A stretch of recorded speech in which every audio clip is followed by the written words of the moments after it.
Happy Monday, everyone. Today we are starting a new unit, Unit 4.0, where we talk about personal and professional characteristics of healthcare workers. And today we're going to specifically be talking about some of the things you need to be concerned with regarding your personal appearance, your characteristics while you're at work, things that you need to avoid doing, and just the overall first impression of a professional healthcare worker. So, first, let's talk about what even is a professional. A professional is someone who is related to a specific job that requires special training, education, or skill. So, something that you might go to college for, maybe you completed a special certification program, or requires on the job skills that you wouldn't need in some other job like a cashier. Done or given by a person who works in a particular profession.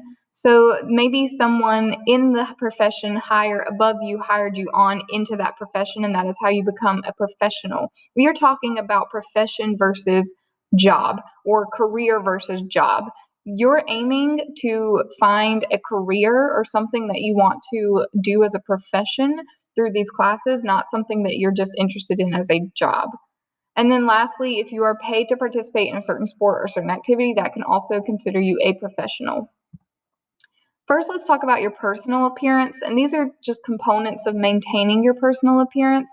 First is to make sure that you keep yourself in good health by going to regular doctor's visits. If you're sick, making sure that you get taken care of, making sure that you're eating right and eating a well-balanced nutritional diet, making sure that you're getting enough exercise, working on maintaining good posture, especially right now as we all sit on our computers all day to do remote learning. It can be really difficult to maintain good posture, so that's something we have to think about. And then making sure that you're getting enough rest and enough sleep at night. First impressions really matter, especially in healthcare. It only takes a quick glance for someone to evaluate you when you meet for the first time. And in this really short time period, they can already form an opinion about you based off of your appearance, your body language, your demeanor, your mannerisms, and how you're dressed. Um, it is proven that within the first 7 seconds of meeting someone, people typically have a solid impression of who you are. And some research even suggests that a tenth of a second is all it really takes to start determining traits like someone's trustworthiness. So it's important that your appearance and your mannerisms give off a well-rounded healthcare professional. For example, in the images here, would you want the person on the left taking care of you or the person on the right? As we talk about professional appearance, there are a few things you need to know. First is uniform or clothing. Pretty much in any healthcare job, you're going to have some type of uniform you're expected to wear. And your uniform should be neat, clean, and wrinkle-free. Most places are going to require you to have a name badge that you're going to have to wear over your pocket or clip to your shirt. And this is to make sure that people can identify you, that they know that you're where you're supposed to be, and it's just easier to make sure that everyone is safe and they're able to call you by name. And then lastly, closed-toed supportive shoes. And in some cases, they even require them to be slip resistant when working in healthcare because sometimes there might be water or things spilled that could be potentially hazardous and cause a fall. So these are things you need to remember when it comes to your uniform. Again, there are also many situations in healthcare where your uniform may have to be a certain color. So you have to buy scrubs that are burgundy or buy scrubs that are blue, depending on where you're working. Personal hygiene are things like making sure you're avoiding strong perfumes, especially working in healthcare. Some people can be very sensitive to these, and it's important that you try to avoid giving off any strong scents. Same with lotions. It's okay to wear lotion, but you want to make sure that it's on the more mild side. Good oral hygiene is important as you're constantly around people and in people's spaces while you're taking care of them and you don't want your breath to stink. And making sure that you control your body odor by wearing things like deodorant. And then lastly, when it comes to personal hygiene, and this one is very important for all of the females out there, is making sure that you have short, clean, natural looking nails. And the reason for this is two things. Number one, if you have long nails, you are at risk of ripping or tearing the patient's skin, especially elderly patients. Their skin is much more fragile and thin and brittle, and it can be very easy to just accidentally cut them with long nails. The second reason you want to keep your nails short is because you can carry bacteria and pathogens and infections under your nails and then transmit that to other people. The shorter and clean your nails are, the better.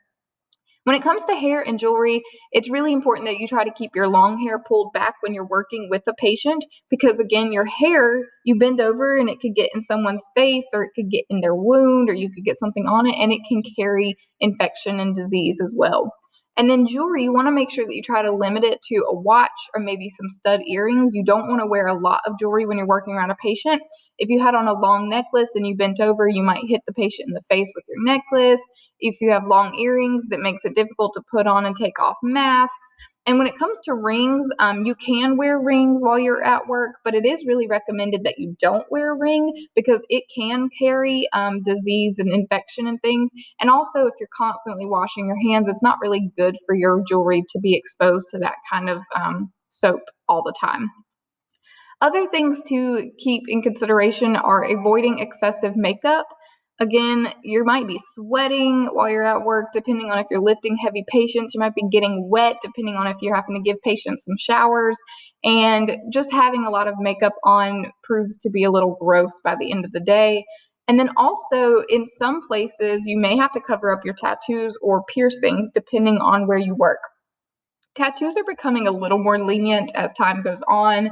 They're becoming more normal for people to see, but there was a time period where pretty much everywhere you went, you had to cover up your tattoos in the healthcare setting. So you really need to know your job's policies and procedures and make sure that you follow those when it comes to professional appearance. Hygiene is the practice of keeping clean, and most of you probably know some of these basic hygiene rules, but you should always bathe daily when working in healthcare because you have no idea what you might have brought home with you. You should also brush your teeth daily, always wear deodorant, and you should always make sure you're wearing clean clothes or a clean uniform. What is the number one way to prevent the spread of disease? And hopefully you can guess that it is hand washing. When it comes to taking care of you, working in healthcare can be really strenuous and stressful, and so it's important that you get enough rest. Rest is not only good for you physically, but it's also good for you mentally, and it helps your mental alertness and improves your ability to deal with the stress of working in healthcare.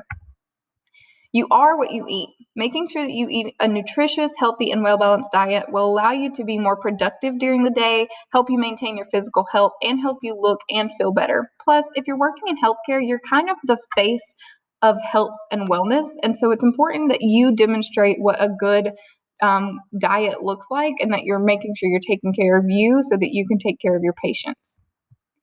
Avoid things like tobacco, alcohol, and drug products, especially at work, but really you should try to avoid them at all costs when working in healthcare just because they're not going to benefit you at all in that job. And again, you want to look like a good role model for your patients.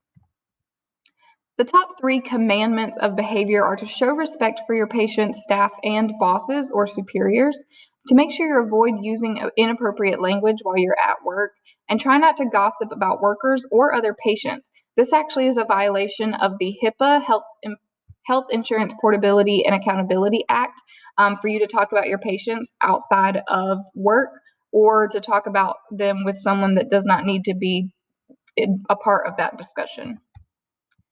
Some of the professional characteristics that you're going to need to know are empathy, which is the identification with someone's situation and being able to understand what they're feeling and their motives. Empathy and sympathy are very different. Sympathy is almost like feeling sorry for that person, whereas empathy is just being able to understand what they're going through and feeling for them. Honesty is being truthful and having integrity. Dependability is really important because you are being depended on in healthcare and you need to be able to be reliable and trustworthy. Have a willingness to learn to show that you want to increase your knowledge while at work. Have patience, so being tolerant and understanding of others. This includes being patient with your coworkers, your patients, and the family members of your patients. Be accepting of criticism, the ability to deal with disapproval or a suggestion that something could be improved. You are not going to be perfect, and starting out in healthcare, you're not going to know everything. So it's really important that you are accepting of criticism and that you take that criticism and you're able to turn it into a positive and improve your own skills and abilities. Enthusiasm just means having a strong feeling of excitement or interest for your job. If you're not enthusiastic about your career, then you're probably not in the right career. Self-motivation is the ability to begin or follow through with a task without really being told to do so by your bosses. Tact is the ability to say and do things in a way that is not going to offend another person. Being tactful means being polite, but it also means being really aware of the things that come out of your mouth. Competence basically just means, are you qualified and capable of performing a task? Are you able to demonstrate that you have mastered a certain skill? That is being competent in your job. Responsibility is being willing to be held accountable for your actions, and you are definitely always going to be held accountable for your actions in healthcare, so you need to make sure you're taking responsibility of those decisions. Discretion means using good judgment in what you say or do. So using discretion is being able to say things in a way that, again, is polite, in a way that does not show bias or prejudice, and in a way that is going to get the point across without overstepping any boundaries. And then a team player just means working well with others. That is everything for personal and professional characteristics. I did provide you a link for some personal or professional characteristic vocab terminology, and then I've also got a matching game that you can play to practice those vocab terms. Have a good day, guys.